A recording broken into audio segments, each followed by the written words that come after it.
అరే ముండా ముందు స్క్వాడ్ ఉన్నది పో కొట్టిగా నిన్ను అక్కడే బొమ్మ పెడతారు. క్యాంప్ వేసి ఎవడన్నా ఎనిమిగా నొట్టిగానే కొడతాడు. స్క్వాడ్ లో పోయి కొట్టేటోనికి ఒక రేంజ్ ఉంటుంది. ఆ ఒక రేంజ్ ఉందో నేను చూస్తా కదా.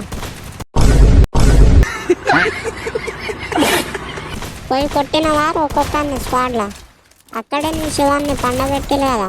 పోకురా అంటే ఒక సినిమా డైలాగ్ కొట్టుకుంటా పోయినావు. నిన్ను అక్కడే నీ శివంని మంచిగా బొందబెట్టింది. నీ వల్ల నన్ను కూడా బొంద పెట్టేటట్టున్నావు. ఈడేంద్ర ఎవడ గుండు మీద ఏం పడతా చేస్తాడు. మావారే నాకు రివ్యూ చేయరా. నాకు ఆ పని ఉన్నది. ఉన్న 200 టోకెన్లకు నీకు రివ్యూ చేయాలారా. ఈడవాడ కనిపించిండా వాడిని కొట్టి నీకు రివ్యూ చేస్తా. నువ్వు వాడిని కొట్టినట్టే నాకు రివ్యూ చేసినట్టే. నువ్వు ఆగదే భయం షాక్ని. అరే ఈడవా రచ్చి కొడతాడు. ఈడేరా నువ్వు అట్టుకో ఇంకా ఇటు వచ్చినవారా దొంగనా కొడక. అత్తన్నావు నిన్ను కొట్టి మావనికి రివైవ్ చేసేస్తా. నువ్వు అత్తవరా నాకు తెలియదా. నువ్వు గుడ్డి పోకొని ఈడుకోర్రా అయ్యా. నీ తమ్ముడిని ఎందుకురా రమ్మని. అరే ఏమి ఇడిచినావురా. రివైవ్ చేసినారా. పోయి ఇద్దరు కలిసి చెమ్మ చెక్క ఆడుకుందాం పా.